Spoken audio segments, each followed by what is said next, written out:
NSE, Nuestra Señora del Encuentro con Dios, presenta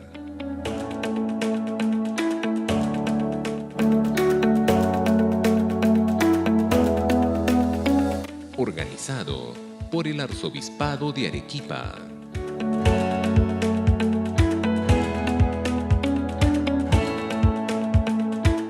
Ante todo, les quiero decir que valoro mucho que hayan venido hoy, cuando Perú está jugando con Paraguay. Seguramente muchos de ustedes han vencido la tentación, han luchado con el demonio y han triunfado, la fe ha triunfado. Así que lo valoro mucho. Argentina también está jugando, no crean. Está jugando con Ecuador, pero no quiero ni enterarme. A la noche voy a ver qué pasó, pero me pongo muy nervioso. Así que, bueno, ustedes recordarán que ayer terminamos con el tema de los ñoquis, ¿no es cierto? Bueno, ¿alguno comió ñoquis? A ver, levante la mano, ¿quiénes han comido ñoquis? Muy bien, acá los seminaristas han comido ñoquis, muy bien. Qué bien el seminario. Sí, es muy rico. A mí me hace acordar a mi abuela, que los hacía a mano los ñoquis. Así que bueno.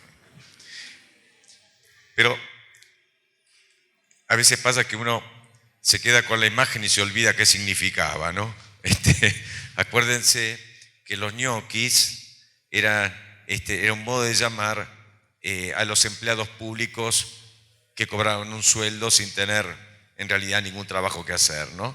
Y son como una imagen de un Estado que se infla como un globo, y en vez de favorecer a la sociedad, es un Estado que se vuelve cada vez más pesado, más difícil de financiar, más ineficiente, más burocrático. Y cuando uno dice más burocrático, dice más corrupto, porque uno tiene que ir con el formulario a la oficina y rogar a Dios que el empleado ponga el sellito, ¿no es cierto? Y en cada instancia uno se puede encontrar con que hay alguien pidiéndole una especie de estímulo, que llamamos coima, por decirlo con claridad. La gente que tiene que obtener permisos, ¿no es cierto?, para su negocio, exportar, importar, bueno, todo eso se vuelve engorroso, pesado, ineficiente. Entonces, yo les había dicho ayer que lo propio de la función propia de un Estado es garantizar la seguridad jurídica, crear un clima que permita la actividad empresaria y solamente en situaciones muy excepcionales asumir lo que llamamos funciones de suplencia, ¿no? Como puede ser asumir la actividad con una empresa del Estado, ¿no? Desde hace muchas décadas, en el mundo se impuso la idea del estado del bienestar, que es bastante más que lo que acabamos de decir. Un Estado que ha asumido otras funciones. Y bueno, eso uno puede discutir si esta evolución del Estado hacia el estado del bienestar es más o menos, oportuna. Hasta cierto punto uno puede decir, bueno, el estado del bienestar se ha hecho cargo de muchas situaciones que antes quedaban libradas a la caridad de las personas, como por ejemplo la situación de las personas más débiles, más vulnerables, ¿no? El estado del bienestar ha desarrollado servicios para los más pobres, en temas de salud, por ejemplo, garantizar un servicio de salud mínimo y otro tipo de cosas. Entonces, la Iglesia no critica al estado de bienestar en sí mismo, el que se llama estado de bienestar, la Iglesia no lo critica en sí mismo. Y Juan Pablo II, en su encíclica Centésimos Annus, donde trata este tema, no condena al estado del bienestar, pero se hace una advertencia, y es que el Estado es como un globo que siempre tiende a inflarse, como un globo que se infla solo, digamos, ¿no? Un globo muy especial. Entonces hay que tener cuidado, porque fácilmente se pasa del estado del bienestar a lo que él llama en esta encíclica el estado asistencial, que ya no es solamente un estado que desarrolla servicios para determinadas necesidades, sino que es un estado que comienza a meterse en todo, a querer hacer de todo, a querer ocuparse de todo, y comienza a ser lo que a veces se llama el estado bobo. ¿Escucharon esta expresión? El estado bobo. Bueno, ténganla presente, porque el estado a veces se vuelve bobo, en cualquier lado, ¿no? ¿Qué es el estado bobo? Ese es un estado que no hace nada bien, hace todo, pero todo mal. En Argentina hablamos mucho del estado bobo, porque nuestro estado es ya crónicamente bobo, porque cada vez hace más cosas y cada vez las hace peor, y no hace lo que debe y hace muchas cosas que no debe. Ese es el estado asistencial. ¿Y cuáles son las consecuencias del estado asistencial? Primero, que va contra el principio de subsidiariedad, que si ustedes se acuerdan, la subsidiariedad significa que el Estado no debe hacer aquello que puede hacer la sociedad civil. No debe meterse en cosas que puede hacer la sociedad civil. Yo no sé si esto se los comenté ayer, pero hoy a la mañana, hablando de este tema, yo ponía el ejemplo en Argentina del fútbol. El Estado quiso asumir el fútbol. Entonces empezó, por ejemplo, por financiar la televisación de los partidos de fútbol, porque dijeron que las empresas privadas habían secuestrado los goles.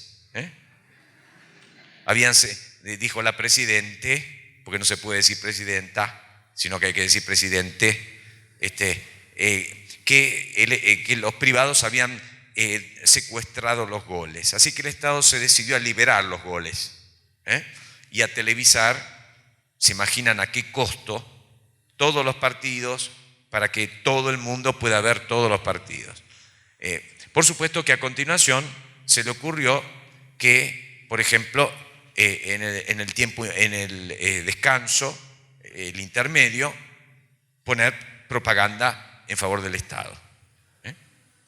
Y después se le ocurrió financiar los clubes de fútbol, había muchos que estaban en una situación precaria económicamente, financiar los clubes de fútbol. Y por supuesto, financiar los clubes de fútbol significa también, digamos, apropiarse de alguna manera, ¿no es cierto?, para sí. Se apropió, de hecho, de la Asociación de Fútbol Argentino, y después se le ocurrió, porque esto no era suficiente, hacerlo con las hinchadas de fútbol.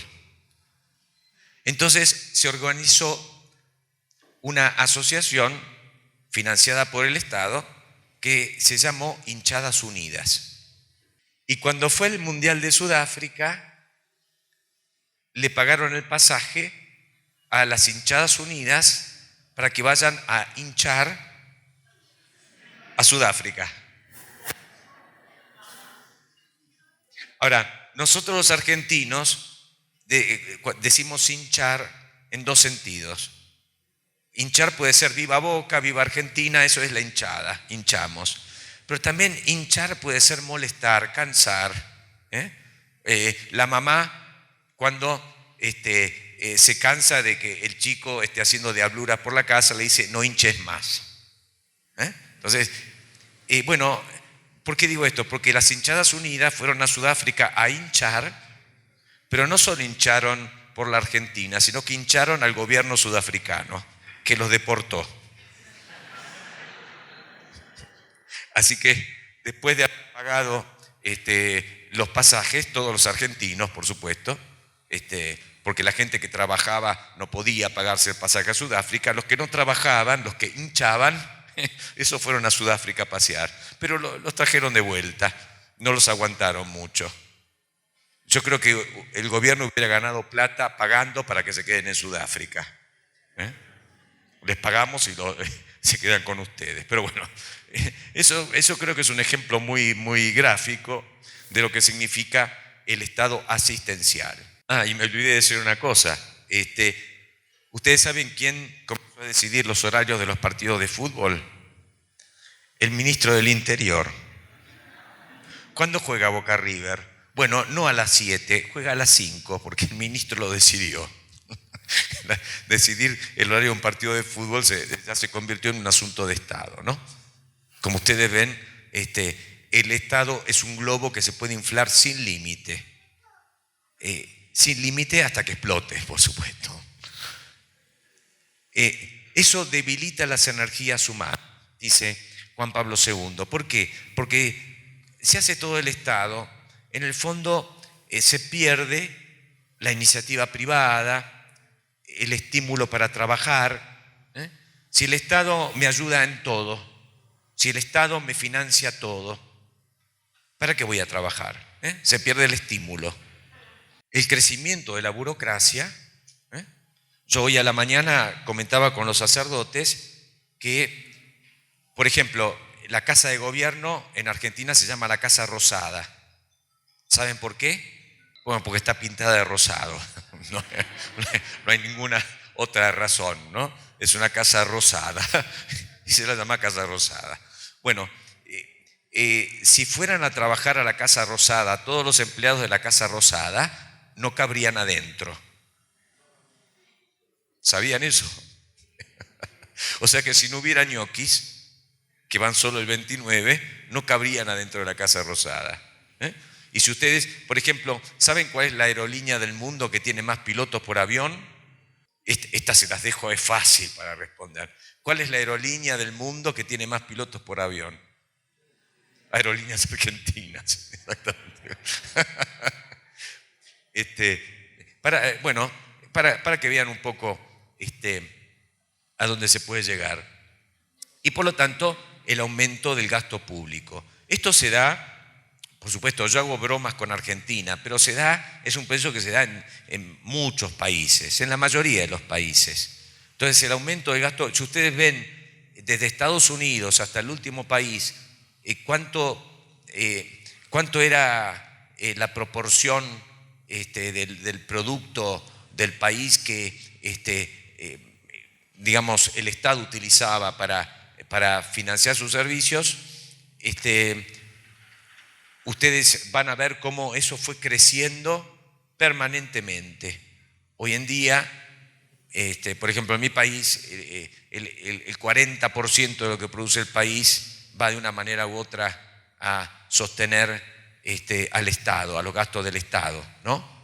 Una gran parte de eso son los gastos jubilatorios, pero como les expliqué, el Estado ha metido en las cajas jubilatorias a millones de personas sin aportes, ¿no? Entonces, estos son problemas de muy difícil solución, ¿no? Bueno, entonces, ¿por qué les hago toda esta descripción tan detallada? Porque todos los católicos tenemos que estar atentos a que el Estado no termine inflándose de esta manera. Si nosotros queremos la justicia social, hay gente que piensa que la justicia social significa que el Estado tiene que ser cada vez más grande. No, la justicia social significa que el Estado tiene que ser lo suficientemente fuerte y competente para cumplir sus funciones propias y no debe excederse de ellas. Porque cuando se excede de sus funciones, lo hace a expensas de nosotros, de nuestro dinero y de nuestra libertad.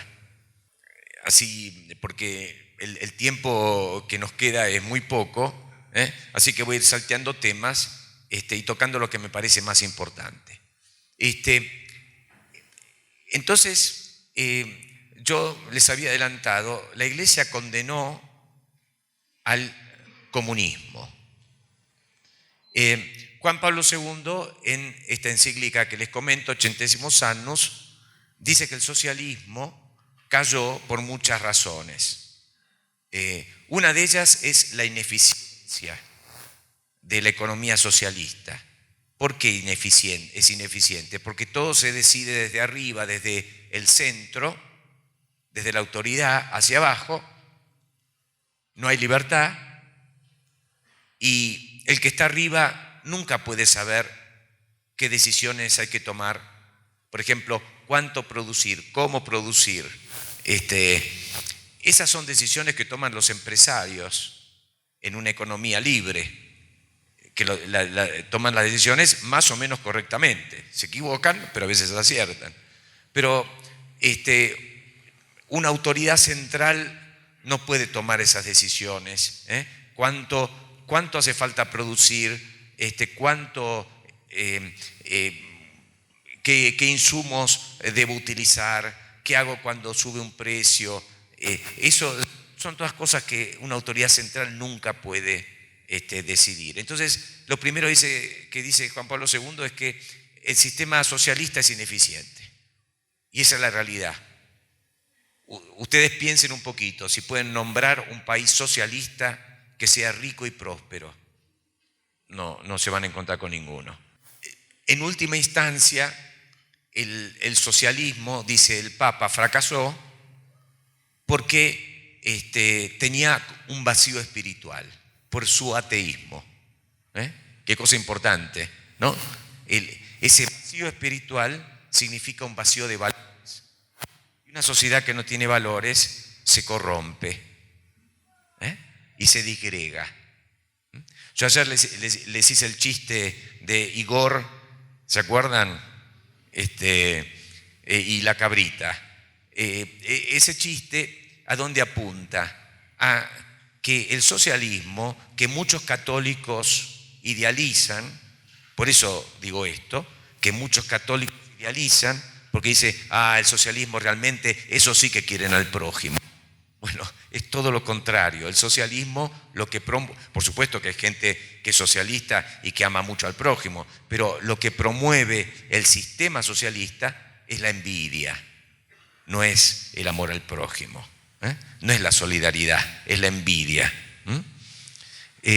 Ahora, toda esa crítica, dice Juan Pablo II, ¿significa que la Iglesia adhiere al capitalismo? Les pregunto. ¿Dicen que no? ¿Alguno dice que sí? Bueno, ¿saben lo que dice Juan Pablo II? Dice, depende. No dice que sí, no dice que no. Dice, depende. Porque la respuesta es compleja. Depende de lo que se entienda por capitalismo. Esto es muy interesante, ¿no? Dice, si por capitalismo se entiende la economía de empresa, la economía de mercado o la economía libre, ¿la Iglesia acepta el capitalismo? Sí, muy bien, sí, exactamente. Si por capitalismo se entiende la ausencia de un contexto jurídico sólido para la libertad y por lo tanto que la libertad de unos se vuelque hacia el abuso de otros, ¿la Iglesia puede estar de acuerdo con eso? No. Por eso cuando ustedes le pregunten si la Iglesia acepta el capitalismo, ustedes acuérdense y digan depende. Depende de qué entendés por capitalismo, ¿no? Pero es muy importante que esto de arriba, muchos católicos lo ignoran. ¿No es cierto? Muchos católicos lo ignoran. Así que, digamos, de este encuentro de hoy, si una de las cosas más importantes que uno tiene que llevarse para poder enseñar a otros y comunicar a otros es que el catolicismo no condena al capitalismo, en la medida en que el capitalismo sea lo que decimos acá. ¿Por qué? Porque eso es adecuado a lo que el ser humano es. El ser humano tiene libertad, el ser humano tiene creatividad, el ser humano tiene capacidad de iniciativa, el ser humano tiene talentos para desarrollar, ¿no es cierto? El sistema económico de empresa, de mercado libre, es el que mejor se adapta a lo que el ser humano es. Mientras que la economía socialista, centralizada, planificada, de arriba abajo, autoritaria, no es consistente con la naturaleza del ser humano, porque lo que requiere no son seres humanos, son engranajes que se limitan a ejecutar las órdenes que vienen de arriba. Hay un libro muy importante de dos economistas rusos que cuentan cosas como esta. Por ejemplo, tractores que quedan arrumbados en una fábrica sin uso porque no se sabe de qué color pintarlos. Y como la orden de arriba se demora, el que está encargado de la producción no se anima a tomar la decisión, si lo pinta de verde o lo pinta de rojo. Así que los tractores estaban ahí herrumbrándose porque nadie quería asumir una decisión que le podía costar muy caro. ¿De qué color pintar el tractor? Esos son los errores de la economía centralizada. Pero que es una cuestión de eficiencia. Yo el otro día incorporé diapositivas, lástima que no las puse acá, diapositivas, fotos que muestran cómo en China está pasando eso. Uno ve terrenos llenos con cientos de autos eléctricos que no quiere nadie,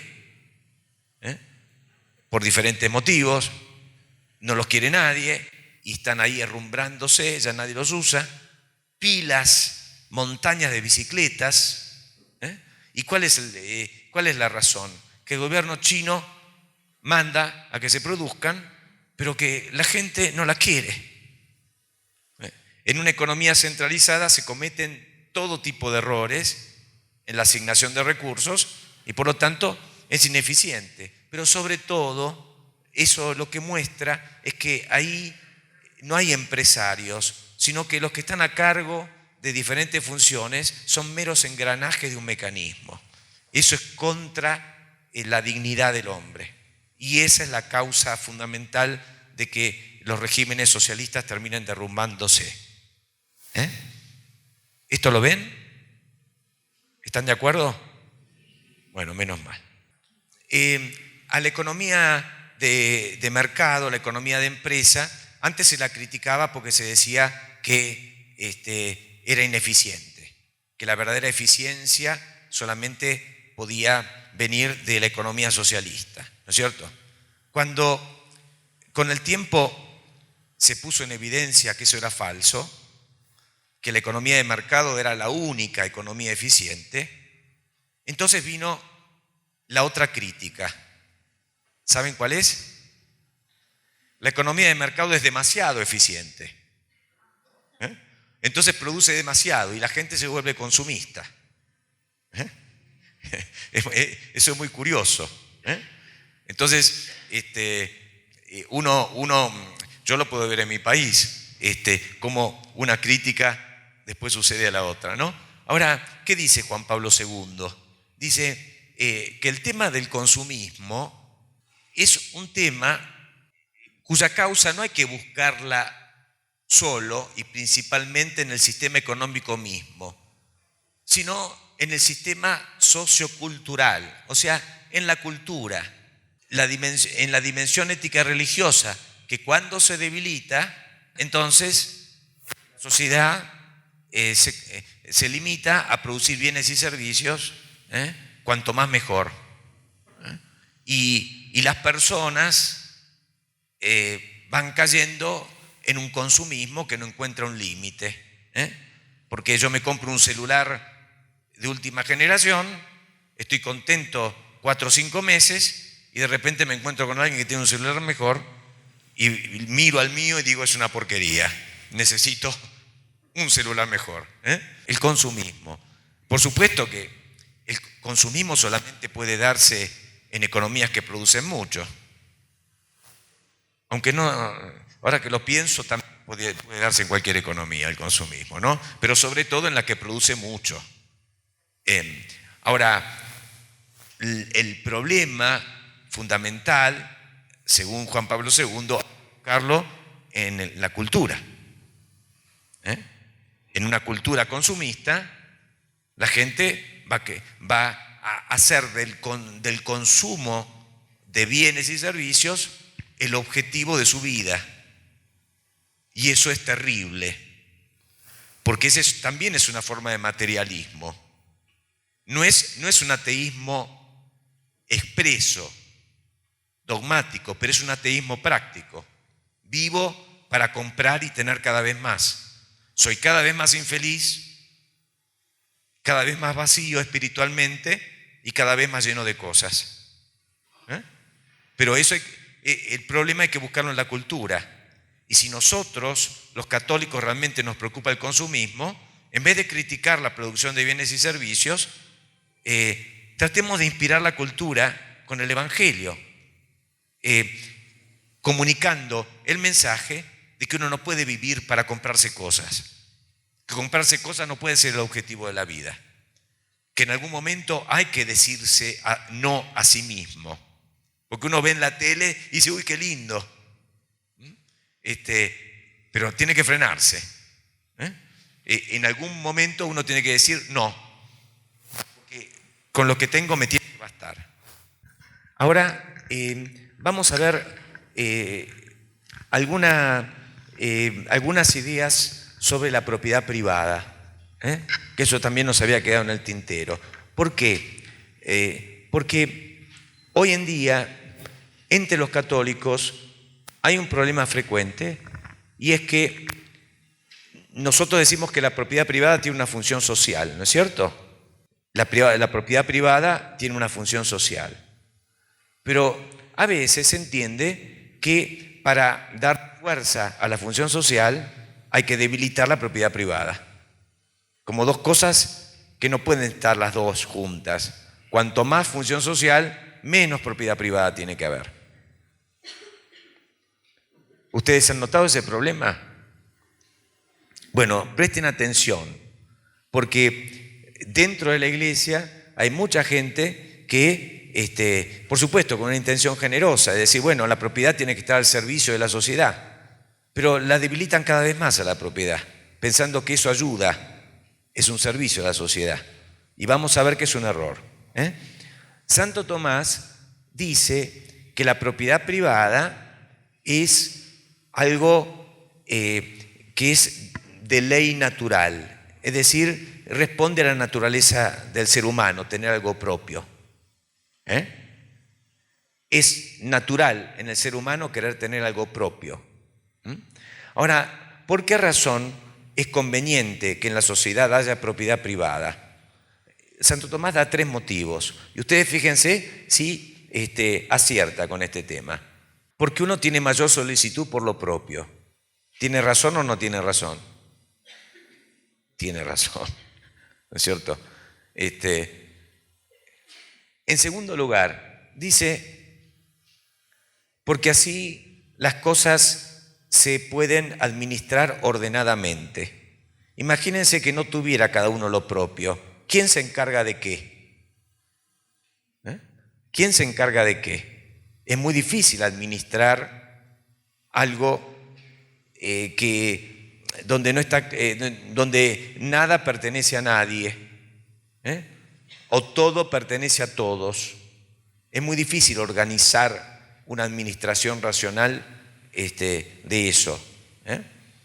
Y en tercer lugar, dice Santo Tomás, para garantizar la paz. Porque ¿qué pasa cuando yo no sé qué es lo que me corresponde y qué es lo que le corresponde al vecino? ¿No les parece que eso es una invitación al conflicto? ¿No es cierto?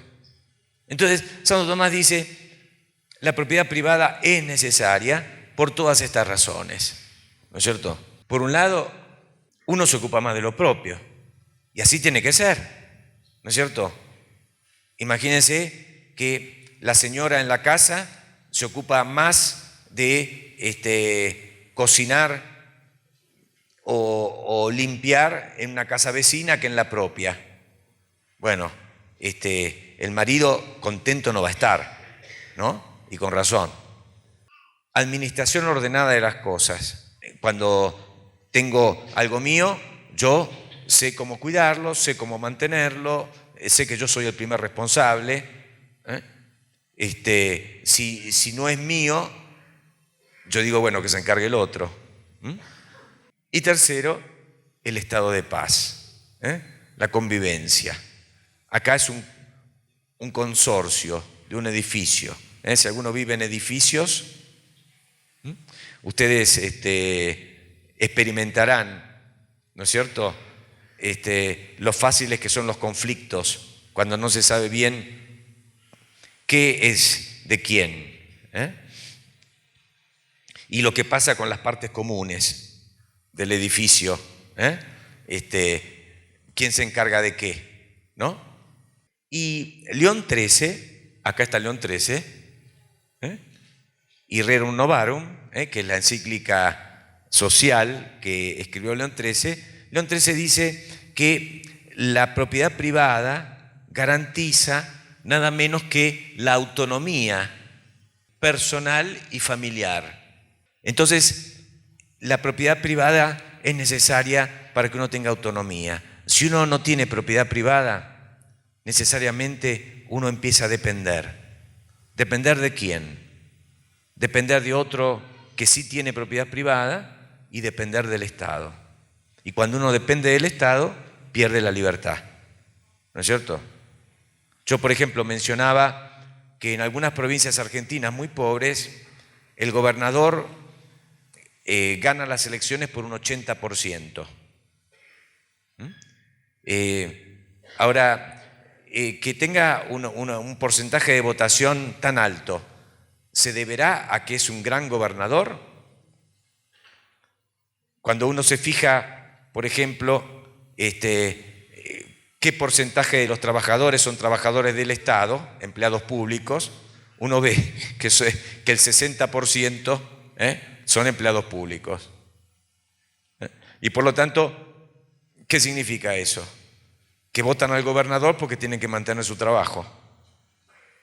Porque si viene otro que piensa que el gobierno no necesita tantos empleados públicos, va a perder el trabajo.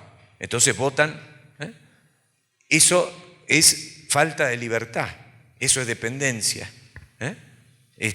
Si las personas tuvieran más seguridad con la propiedad privada, podrían votar con más libertad.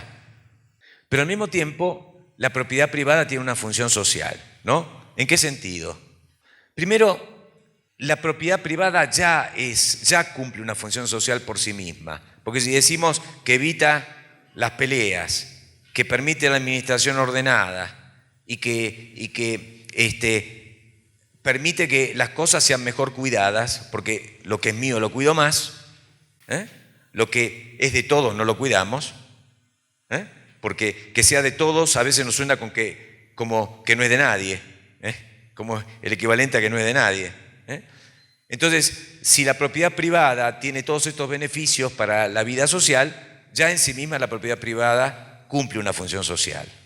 Pero además, dice Santo Tomás, que tenemos que distinguir dos cosas. Una cosa es ser titular, propietario, ¿no? Yo soy propietario de un bien, me corresponde a mí. Pero hay un aspecto que Santo Tomás diferencia, que es el uso de lo que me pertenece. Y dice, yo gestiono lo que me pertenece, lo gestiono yo, me corresponde a mí, yo soy el dueño, yo tomo las decisiones. Pero el uso que hago de mis bienes tiene que tener en cuenta las necesidades de los demás. ¿Entienden la distinción? O sea, este coche es mío, pero el uso que hago de él tiene que tener en cuenta las necesidades de los demás. ¿De qué manera puede ser? Bueno, en el caso de un coche, yo puedo, no sé, llevar en el coche a una persona que necesita para hacer un favor. Yo puedo, no sé, con el coche cargarlo con bolsas de ropa que ya no uso más y llevarlo a Cáritas. Es decir, hay muchas maneras en que uno sus cosas puede usarlas teniendo en cuenta la necesidad de los demás. Entonces, el uso tiene que ser pensando en los otros. Eso es una función social, ¿no es cierto? Y en particular, dice Santo Tomás, lo superfluo, lo que me sobra, eso tiene que ser para los demás.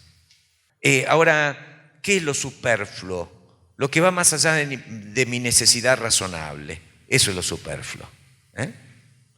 Lo que va más allá de mi necesidad razonable.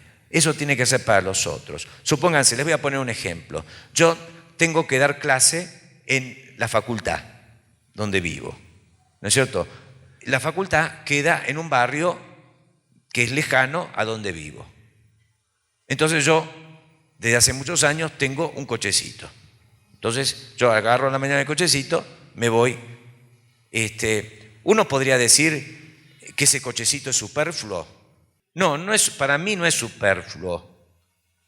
Podría ser superfluo para mi abuela, que no anda en coche, pero para mí no es superfluo.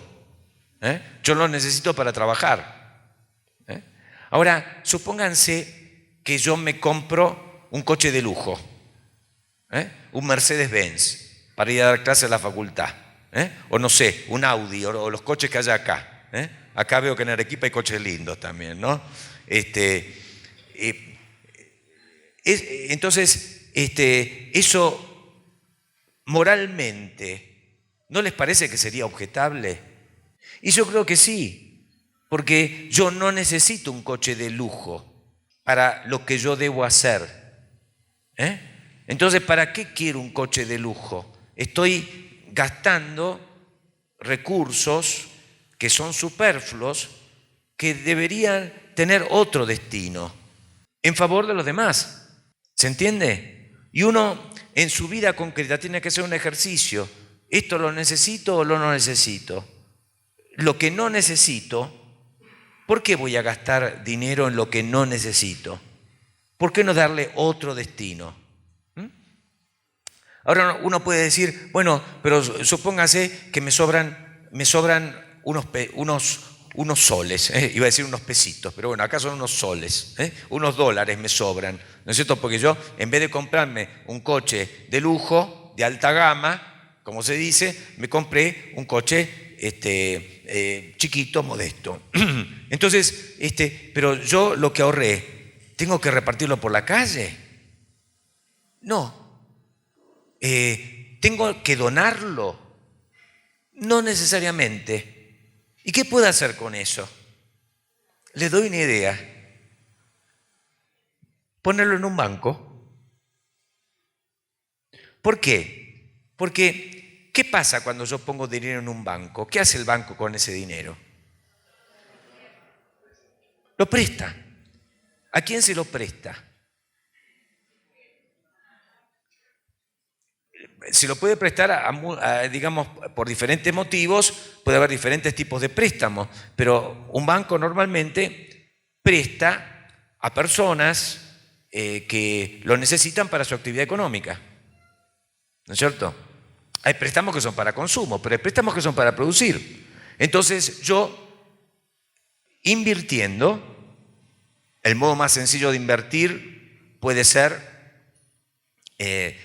depositar el dinero en un banco. Yo estoy contribuyendo, ¿no es cierto?, a que la riqueza circule. Entonces, esto es una cosa que se menciona muy poco. La inversión es un modo de hacer efectivo la función social de la propiedad. Yo, en vez de guardarme el dinero y meterlo, como decimos nosotros, debajo del colchón, yo lo pongo en circulación. La riqueza circula. Eso ayuda a la economía. Claro que no siempre se puede invertir, porque si el Estado no te da ciertas garantías, si los bancos no te dan ciertas garantías, a uno le da miedo invertir. Por ejemplo, los argentinos, cuando tenemos dólares, ¿qué hacemos? ¿A dónde van? Al colchón. Ya me duele la espalda. Es una metáfora, pero si no es el colchón, es el cajón de la habitación. Y si no es el cajón de la habitación, es una cuenta en el extranjero. Pero, ¿cuál es el problema? Que uno, cuando se guarda el dinero de esa manera, no pone la riqueza en circulación. Claro que la responsabilidad no es solamente de uno. Si uno tiene miedo, por ejemplo, ¿yo por qué no pongo ese dinero en un banco? Porque tengo miedo que me saquen los dólares. Tengo miedo que me saquen. Hasta a veces empieza a cundir el miedo de que el Estado te saque de las cajas de seguridad. Entonces, cuando uno tiene miedo, el dinero no lo deposita en un banco. En Argentina siempre hablamos, tengo algunos dólares, sacalo, ¿no es cierto? Entonces, pero lo importante acá, que por ejemplo gozan de una estabilidad en ese sentido, uno tiene que pensar, dinero que me guardo es un dinero que no circula, es riqueza que no circula. Entonces, si uno no, por ejemplo, dice, no, esto no lo voy a donar. Bueno, está bien, pero ¿de qué otra manera podés ayudar a que cumpla lo que es de tu propiedad una función social? Invertir. Cuando hay situaciones de extrema necesidad, ahí yo tengo un deber de justicia. No solo de caridad, de justicia. Ahí sí que con lo mío tengo el deber de justicia de ayudar. Si se me presenta una persona, me golpea la puerta, que se está muriendo de hambre, yo tengo el deber de ayudarlo. ¿Están de acuerdo con eso? Incluso Santo Tomás pone un caso que podríamos relatar así. Supónganse que hay un pobre que se está muriendo de hambre y que pasa por una verdulería, una frutería, y de repente ve, hay un cajón de manzanas y saca una manzana para comer. ¿Eso es un robo? Ni siquiera uno puede decir, hablando con propiedad, ni siquiera uno puede decir que es un robo, pero es una excepción, es un robo permitido. Santo Tomás dice que directamente no es un robo. ¿Por qué? Porque en esos casos la propiedad privada cede ante un derecho prioritario, que es el derecho a conservar la vida y a poder usar de los bienes de la tierra. Pero eso en casos excepcionales, que son las situaciones de extrema necesidad. Después, claro, viene la viveza de ir expandiendo los casos, y de repente cualquiera se me puede meter en el jardín y poner una carpa porque necesita. No debe ser así. ¿Por qué me quise detener en esto? Porque si ustedes se fijan,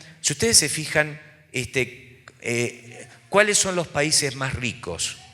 ¿Y cuáles son los países que tienen mejores índices de desarrollo humano? Son los países que mejor garantizan la propiedad. Hay una fundación internacional muy importante, muy prestigiosa, que hace esos estudios sobre libertad económica, donde uno de los principales rubros es el respeto, la garantía de la propiedad privada. Y es notorio que el respeto de la propiedad privada coincida con la prosperidad.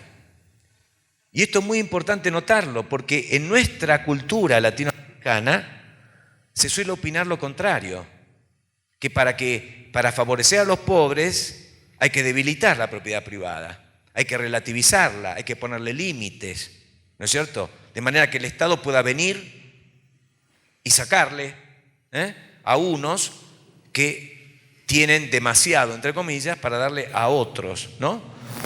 Eso no es el camino de la riqueza. Porque suponete, yo les ponía el ejemplo ayer, ¿no? Creo que se los puse, el impuesto a la ganancia excesiva, ¿no? Ayer se los puse. Bueno, un empresario que una vez que tiene un poco de éxito viene el Estado y le saca lo que ganó. ¿A ustedes les parece que va a volver a invertir? No, sería un tonto. Y la gente no es tonta. Digamos generalmente, hay tontos, pero la gente no es tonta generalmente, la gente es racional. Entonces, si la gente ve que si pierde, pierde ella, pero si gana, gana el Estado. No, ese juego no juego, no invierto más. Al colchón. Hay una persona que por gracia de Dios está ganando muy bien. No es lo mismo la comida de tu familia en un bocho, un Volkswagen, que en un Chevrolet Suburban, por ejemplo. Entonces, si yo quiero mejorar la comodidad de mi familia, ¿me es lícito comprarme ese Chevrolet Suburban de 150,000 y dejar el bochito de 20,000 soles? ¿O no? Bueno, es una muy buena pregunta, porque la respuesta es que cada uno tiene que discernir en conciencia, ¿no es cierto?, qué es superfluo en su situación. Por ejemplo, acá en este caso, no sé si escucharon bien la pregunta. Uno tiene una familia. Uno quisiera que su familia pueda viajar cómoda, y decide comprar un coche más amplio y más cómodo. Eso no es superfluo. Yo esta mañana que hablé del tema con los sacerdotes, yo les ponía este ejemplo. Supónganse comprarse una guitarra de $6,000. ¿Es superfluo? Depende. Algunos dijeron demasiado rápido que sí, pero depende. Porque supónganse, si es porque a mí me gusta cantar las canciones de moda, me tiro en un sillón y canto, o canto en un grupo de amigos. Nosotros decimos en Argentina los fogones, donde se hace un fuego a la noche y se juntan los fogones. Si es para eso, no necesitas una guitarra de $6,000. Ahora, suponete que vos sos un concertista, que te ganás la vida con eso, que tu vida es la guitarra. Puede no ser superfluo comprarse una guitarra de $6,000. ¿Por qué insisto en esto? ¿Y por qué le insistí a los curas en esto? Porque uno escucha muchas veces críticas de consumismo que no tienen en cuenta la situación concreta de cada persona. ¿No es cierto? No tienen en cuenta las circunstancias que pueden hacer razonable incurrir en un gasto. Por ejemplo, comprarse un celular de última generación, ¿es superfluo? Depende. Claro, depende. Disculpen, yo sé que esto puede descorazonar, pero depende. ¿No es cierto? Porque yo, por ejemplo, yo no necesito un celular de última generación. Hoy estuve a la mañana sacando fotos, que me gusta sacar las fotos de las montañas, qué sé yo, para después mostrar en mi casa. No necesito un celular de última generación, pero hay gente que trabaja con el celular y necesita ciertas funciones. Entonces, para esas personas se puede justificar. Yo no digo que siempre pero se puede justificar. Entonces, yo no puedo en una homilía decir esos que se compran celulares de última generación, ¿no? Porque yo no puedo criticar porque yo no sé la situación de cada persona. Yo mismo me acuerdo que en el 2004 a mí me dijeron, che, tendrías que tener un celular. ¿Qué celular ni celular? Si yo en el escritorio, en mi despacho tengo un teléfono fijo, ¿para qué necesito un celular? ¿No es cierto? Hoy salgo a la calle y me olvidé el celular y es como si hubiera salido sin los pantalones. Si estoy a menos de 30 cuadras, vuelvo a buscar el celular porque lo necesito. No es una cuestión de amor romántico, es que uno está viendo, las personas llaman, mandan WhatsApps, el trabajo, ¿no es cierto? Así que ven que cómo este tema de dónde está la línea demarcatoria entre el consumo racional y el consumismo, cada uno tiene que planteársela, pero hay que planteársela en serio, porque eso es ejercitar la virtud de la moderación. Uno tiene que decirse que no, o tiene que retarse a sí mismo cuando cayó en la tentación.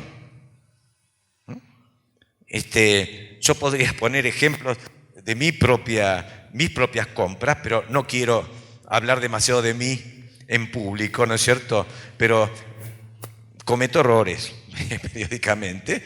Y bueno, y uno tiene que asumir el error, revisarlo, porque bueno, esto va en contra de la moderación, ¿no?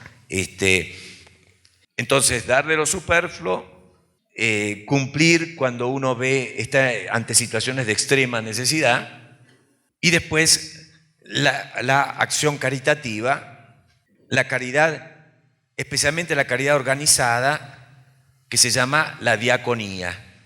En este sentido, yo les pido que piensen, por ejemplo, a mí muchas veces en el sacramento de la reconciliación se me acercan personas con inquietud de conciencia y dicen esto: la gente me pide por la calle y no le doy, y me siento muy culpable.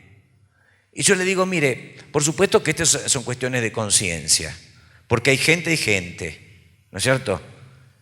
Pero lo más razonable no es salir con una bolsa de billetes para ir repartiendo por la calle.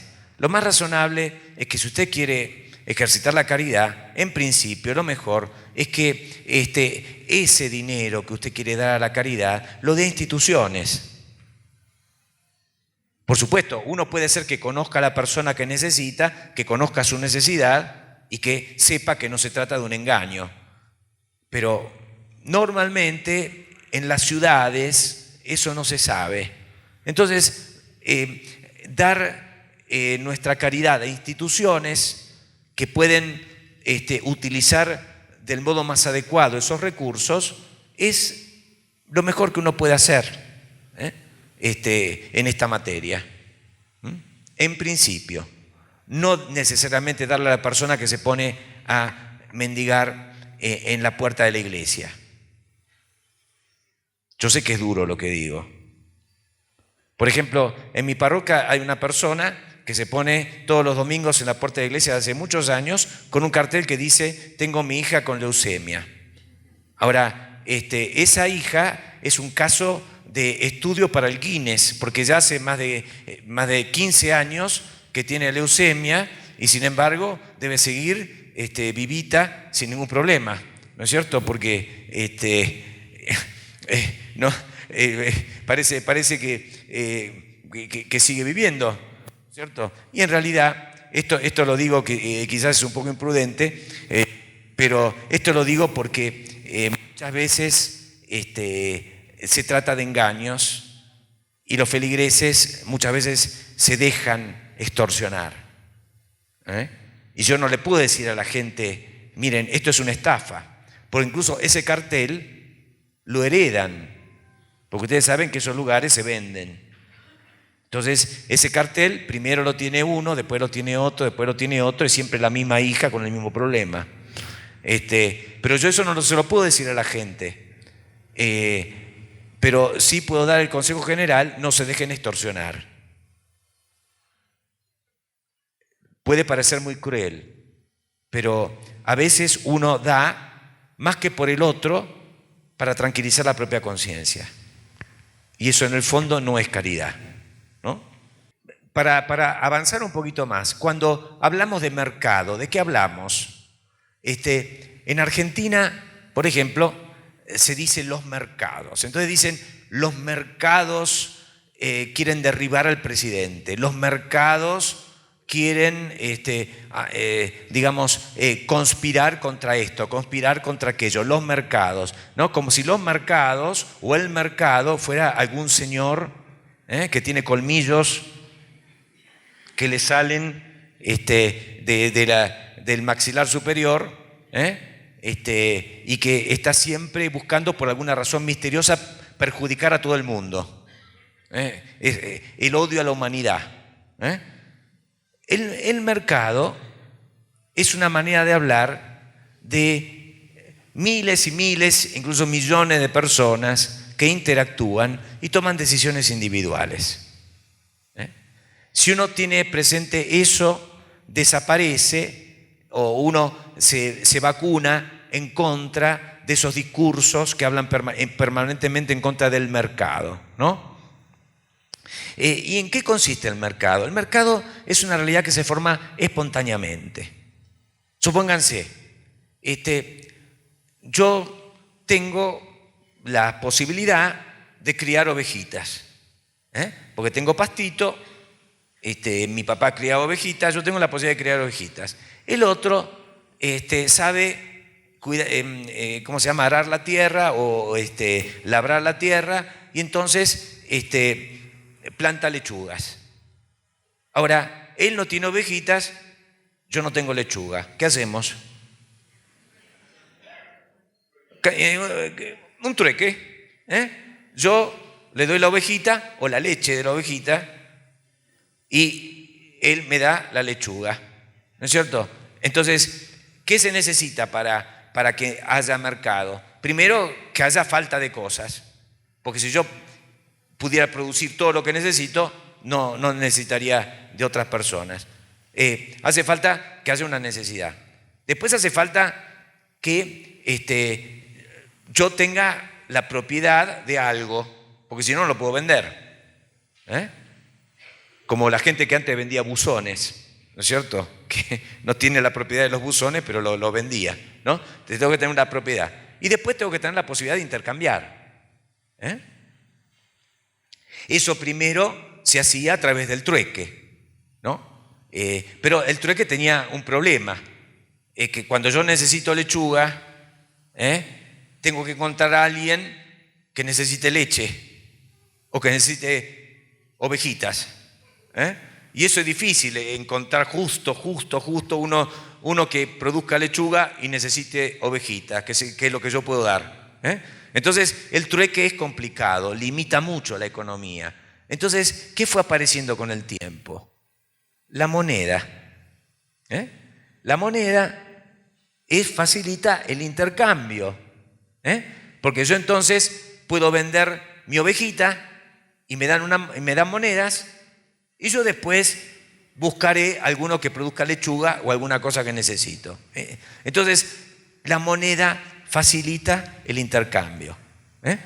Además, la moneda tiene una función muy importante, además de hacer posible el intercambio, y es que me la puedo guardar, ¿no? Debajo del colchón.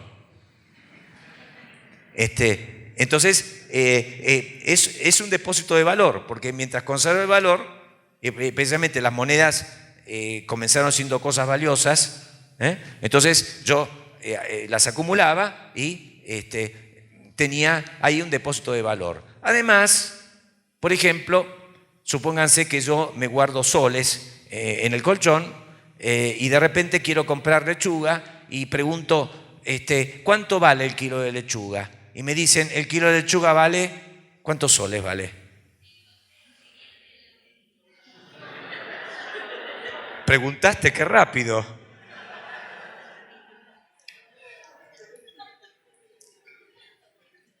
¿Cuánto vale un kilo de lechuga en soles?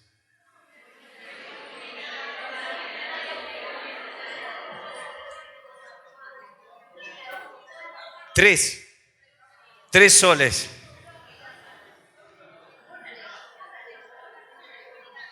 Una lechuga, 3 soles. Una lechuga, 3 soles. Bueno, esa es otra función, ¿no es cierto? Que le puedo ver el precio.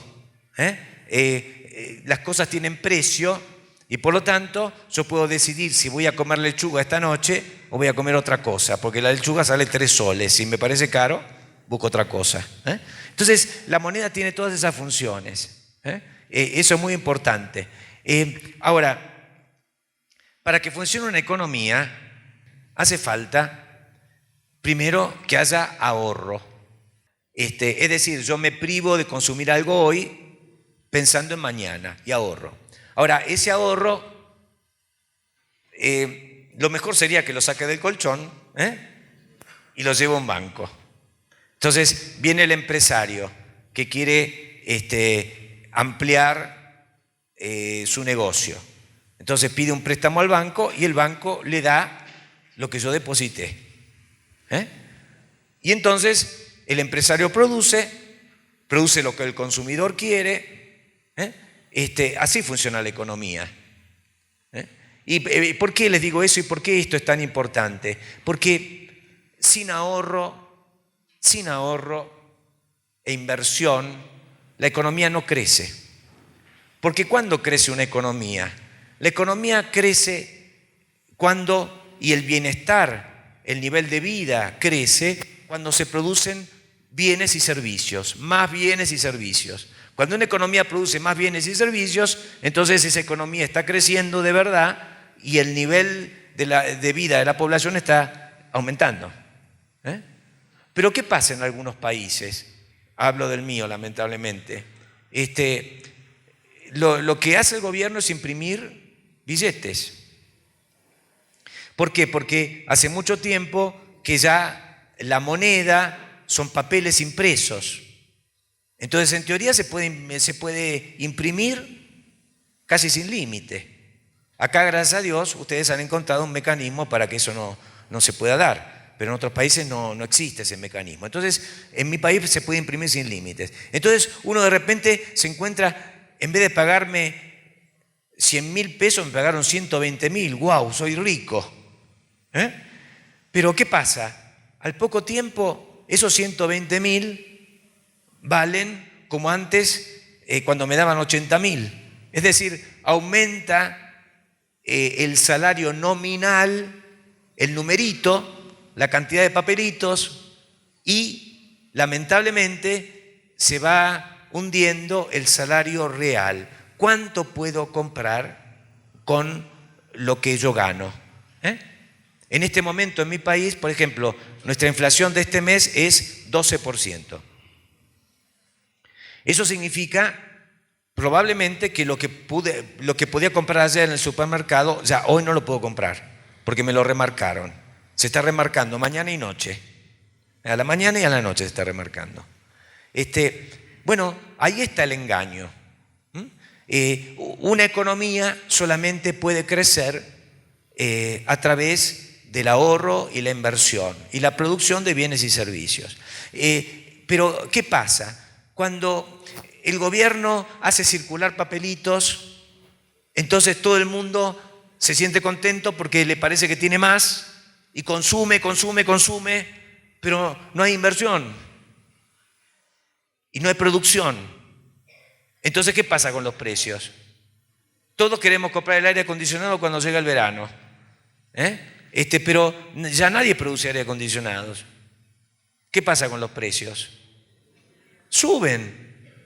Y de repente uno se encuentra con la dura realidad. Ha estado llenándose el bolsillo de papelitos y es cada vez más pobre. Es muy importante que un católico sea en estas cosas tan elementales, como diría Jesús, astuto como serpiente. No dejarse engañar. Y esto es, permítame una concesión a la nostalgia. ¿Saben lo que es? Es una libreta de ahorro. Cuando yo era chico, que alguna vez lo fui, cuando yo era chico y estaba en 3º o 4º grado, todos teníamos esa libretita. Y comprábamos estampitas de ahorro de 10 centavos. Entonces uno compraba una estampita de 10 centavos y la pegaba en la libreta de ahorro, hasta que la llenaba. Y cuando la llenaba, eso se podía llevar a la caja de ahorro y a uno le daban el dinero. ¿Cuál era la pedagogía de esto?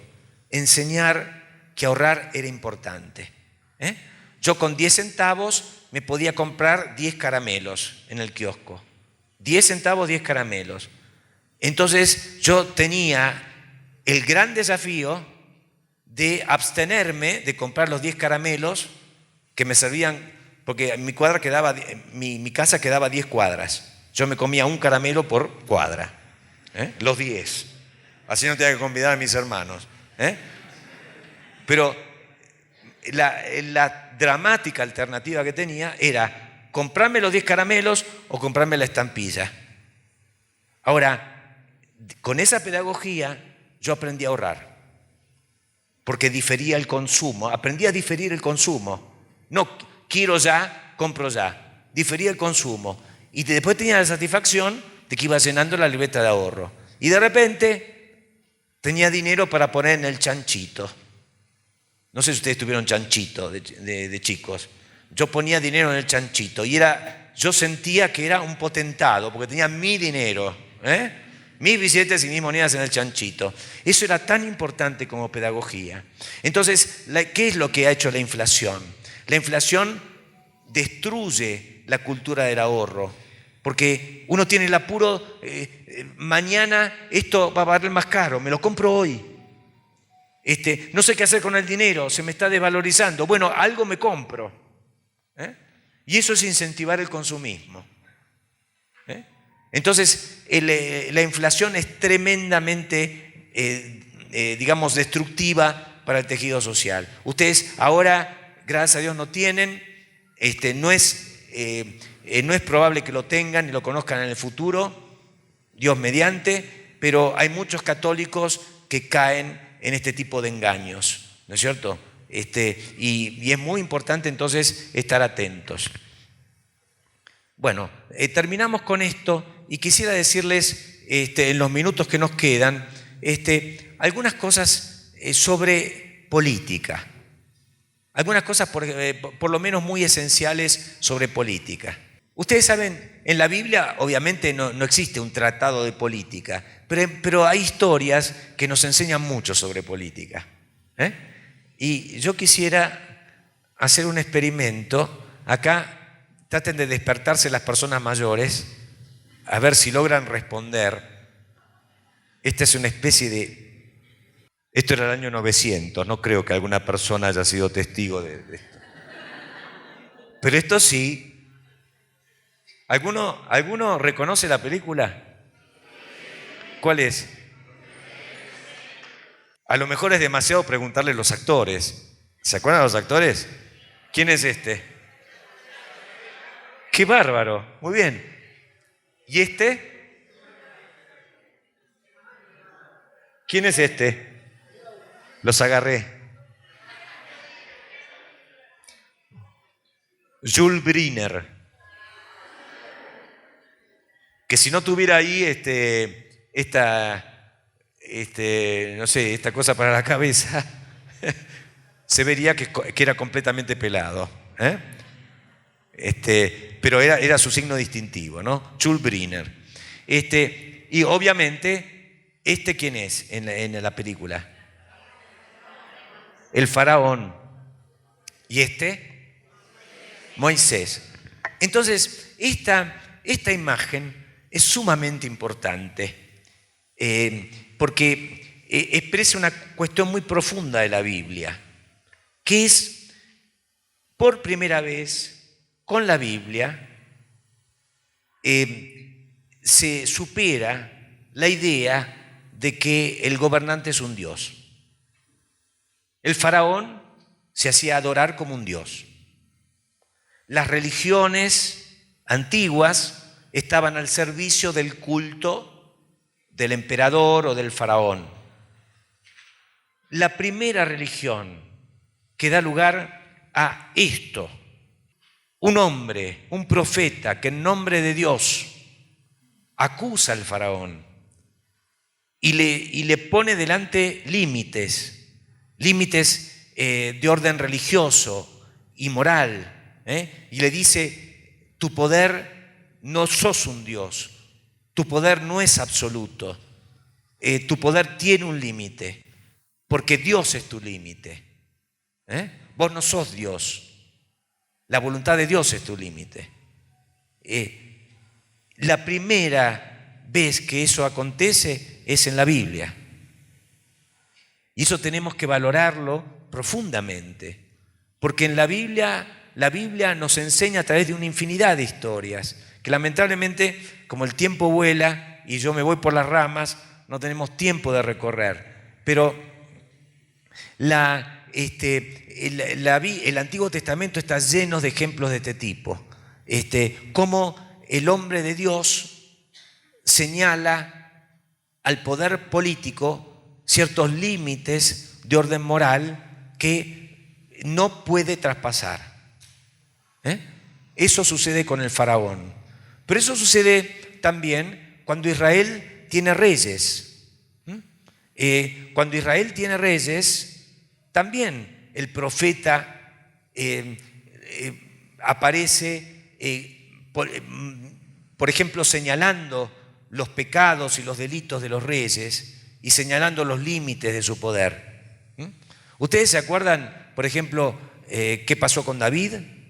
El profeta Natán, que cuando David toma a la esposa del soldado Urías, del general Urías, y lo hace matar a Urías, aparece Natán para hacerlo tomar conciencia de lo que había hecho. ¿No es cierto? Ese tipo de historias son enormemente importantes. Acá tengo otro cuadrito, que a esta altura es mejor los cuadritos que cualquier otra cosa. Salomón, ¿no es cierto? ¿Y este personaje quién puede ser? La reina de Saba. Muy bien, bárbaro. Cuando visita a Salomón, la reina de Saba, Salomón se presenta acá con todo su esplendor, ¿no es cierto? De su palacio, de su corte, etc. La reina de Saba, que era admirada por su esplendor, pero sobre todo por su sabiduría. Y sin embargo nos cuenta la Biblia que Salomón se ensoberbeció con todo su esplendor y que terminó siendo un tirano. El hijo de Salomón, cuando asumió el trono a la muerte de su padre, el hijo de Salomón se llamaba Roboam. Cuando asumió Roboam, la Biblia cuenta esta historia, que vino la gente a decirle: mira, tu padre nos puso un yugo muy pesado, porque para mantener ese palacio se imaginan, ¿no? Los impuestos que tenía que cobrar. Si tú nos liberas de ese yugo, nosotros te serviremos para siempre. Entonces Roboam fue a consultar a los ancianos, a los sabios, y los sabios le dijeron: diles que sí, que vas a ser más clemente, que les vas a sacar de encima tantos impuestos y te van a ser fieles siempre. Pero a Roboam no le gustó el consejo. Entonces fue a preguntarle a los jóvenes que se habían criado con él. Y los jóvenes le dijeron lo que finalmente respondió Roboam: diles a quienes te reclaman, mi dedo meñique es más grueso que la cintura de mi padre. Si mi padre los azotó con látigos, yo los voy a azotar con flagelos, con punta de metal, con pedacito de metal en la punta. Esa fue la respuesta que les dio. Y acá tengo un grabado antiguo donde está Roboam mostrando el meñique, así, y la gente yéndose. ¿Qué quiere decir la Biblia con esto? Que el poder político tiene que estar al servicio del pueblo. Y que cuando un gobernante pretende el poder absoluto, ¿no es cierto?, se aparta de la voluntad de Dios. Y por lo tanto su poder pierde legitimidad. ¿No es cierto? Esto es muy importante porque los católicos muchas veces hemos apoyado gobernantes autoritarios o absolutos. Y la Biblia nos dice que eso es contra la voluntad de Dios, que el gobernante tiene que estar al servicio del pueblo, no es un Dios. No hay que idolatrarlo. el gobernante es un servidor de su pueblo. Eso nos dice la Biblia.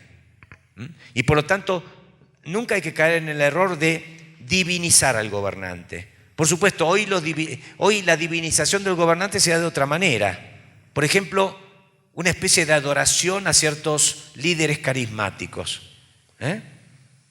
La Argentina, por ejemplo, tiene una gran tradición de adoración de líderes carismáticos. Eso es divinizar hoy. Y no tenemos que caer en ese error.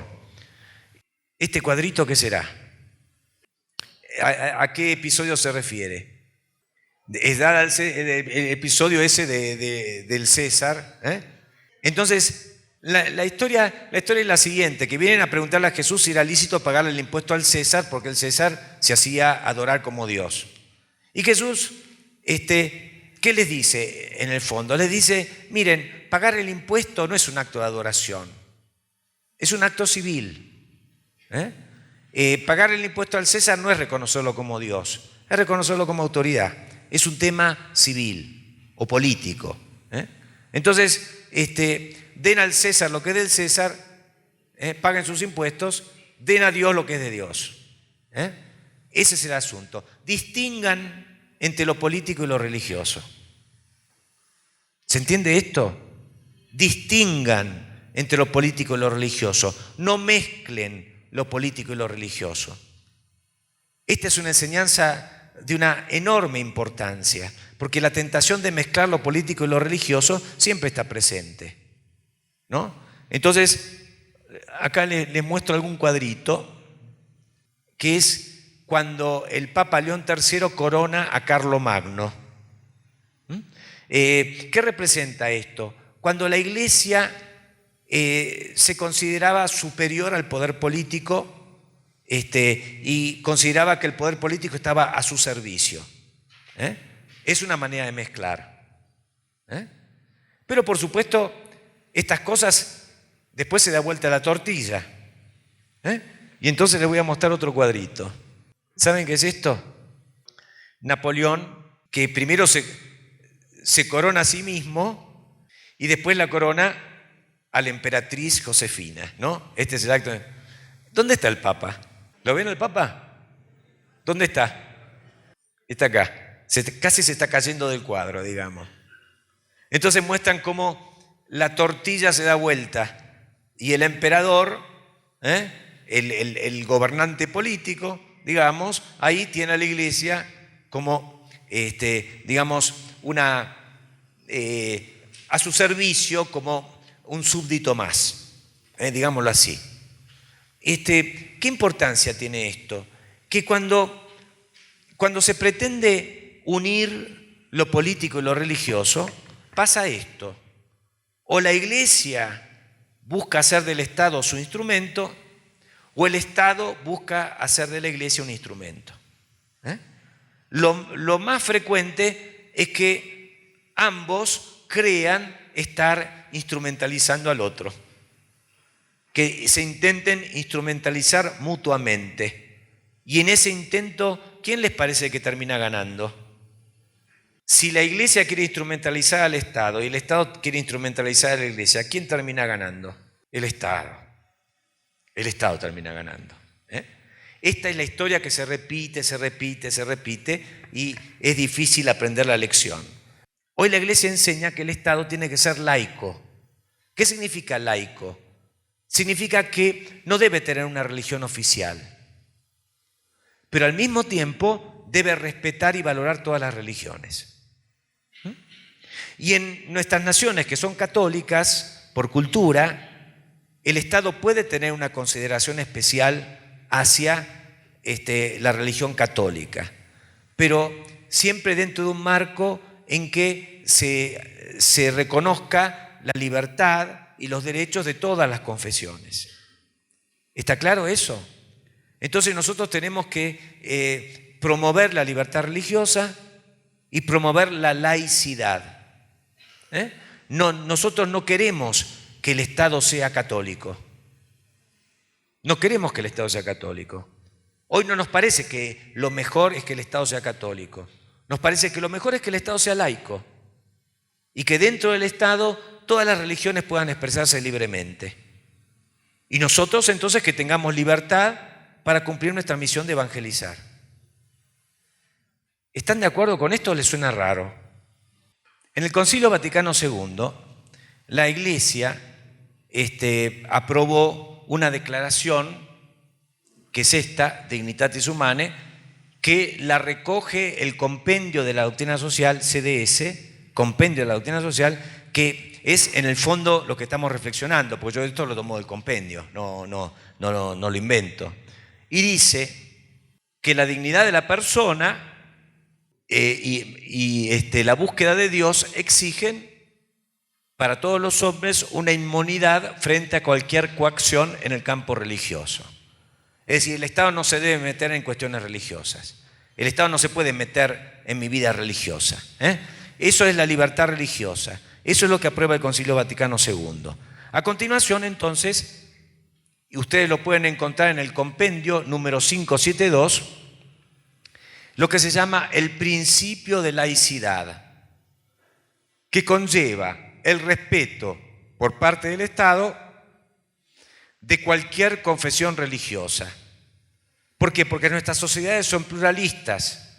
En nuestras sociedades hay muchas religiones.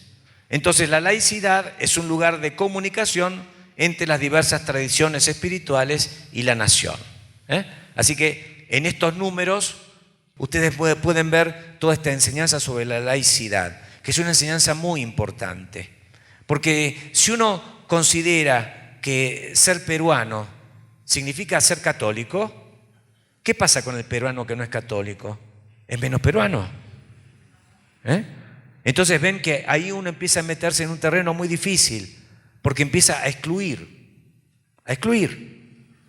Ahora, ¿cómo sigue la historia? Después empiezan a decir, el que no piensa así no es peruano, el que no piensa así no es peruano.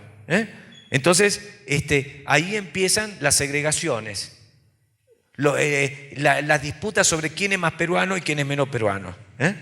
Eso pasa en todos los países.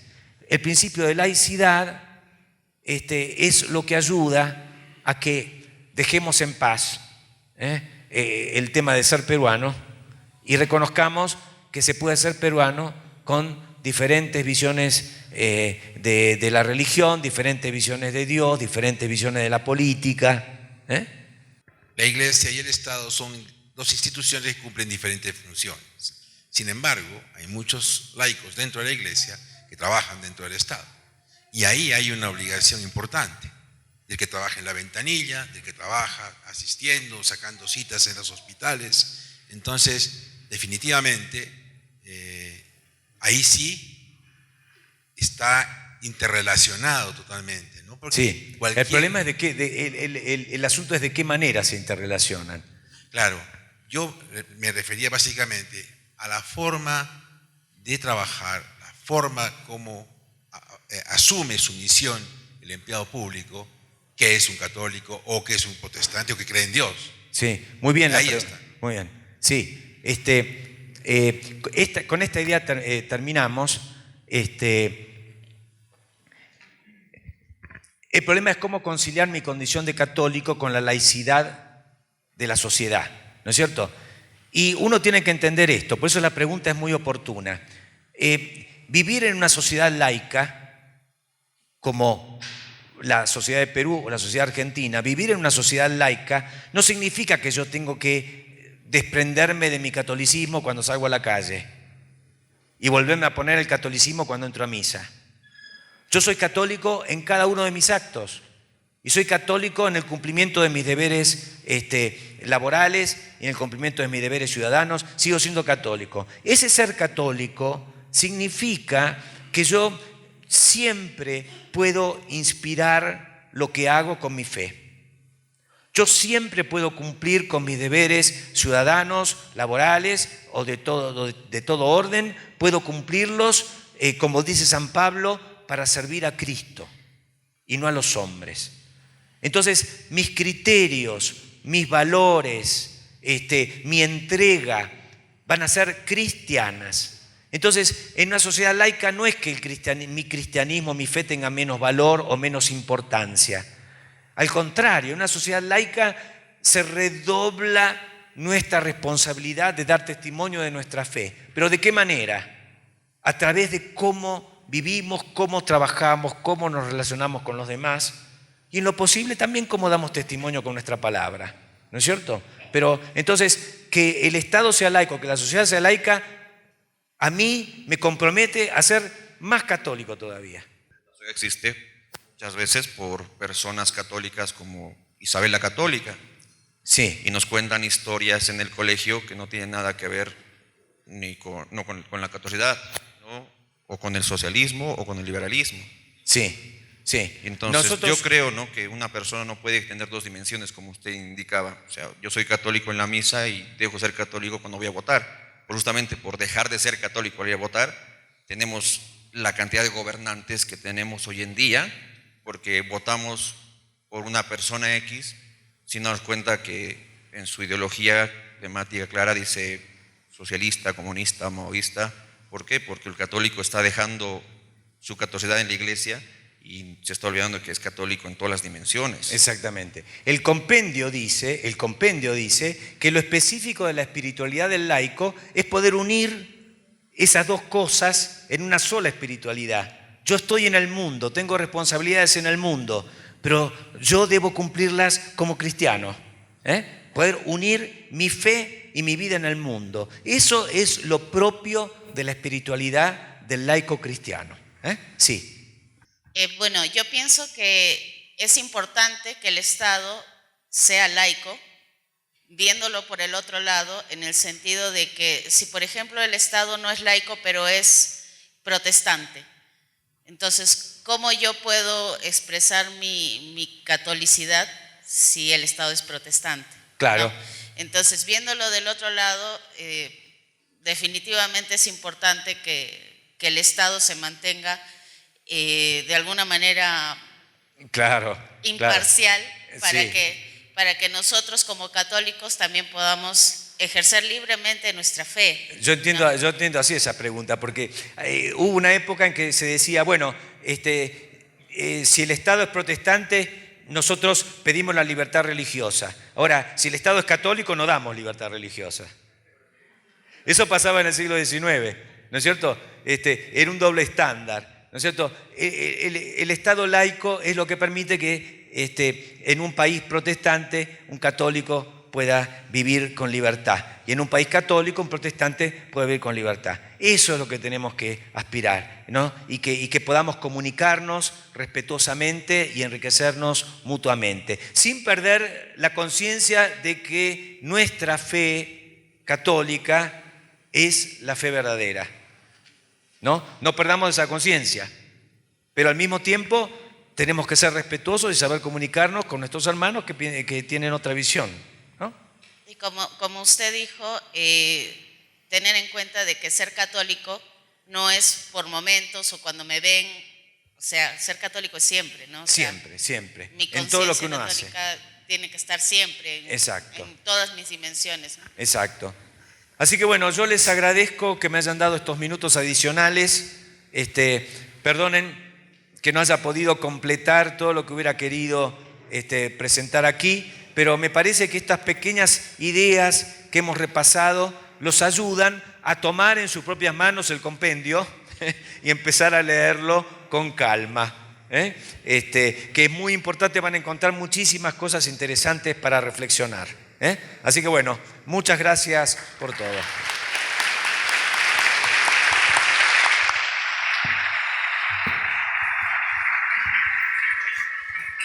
Muchísimas gracias, Padre Gustavo, por estos 3 días de encuentro con nuestros hermanos laicos, con las religiosas, los seminaristas. Creo que todos se van muy agradecidos también por su dedicación y la claridad de su exposición.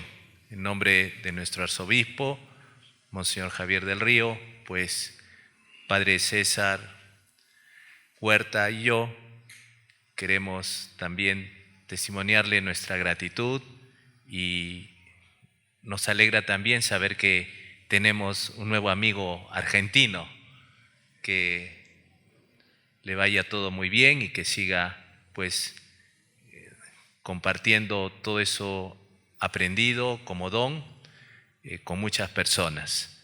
Y veo que cumplieron su palabra, no se quedaron en casa. Por si acaso yo no he estado viendo el partido, ¿ah? Dirán, este fariseo nos dice que vengamos a la charla y ha estado seguro viendo la televisión. No, he estado también en la catedral celebrando la misa por el 62 aniversario de la Universidad Católica Santa María, en nombre de nuestro arzobispo, que como saben está un poquito delicado de salud, pero ya está recuperándose. Seguimos rezando por él también. Y entonces, muchas gracias a todos por su participación y que Dios nos siga bendiciendo, nuestra Madre Santísima, bajo esa advocación tan querida en Arequipa, la Virgen de la Candelaria de Chapi, pues también nos cubra con su manto. Bueno, nada más. Padre César, nuestro vicario episcopal de la pastoral, también para que lo vayan reconociendo.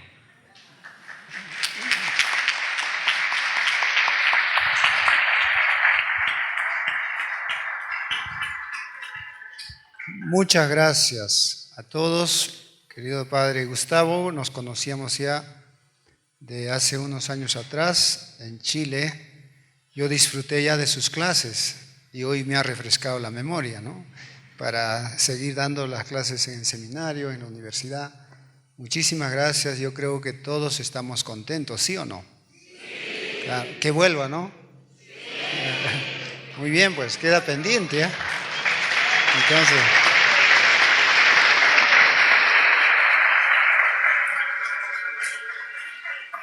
nuevamente, como nuestro querido Monseñor Raúl nos ha dicho, en nombre de nuestro arzobispo, muchas gracias a todos por su participación.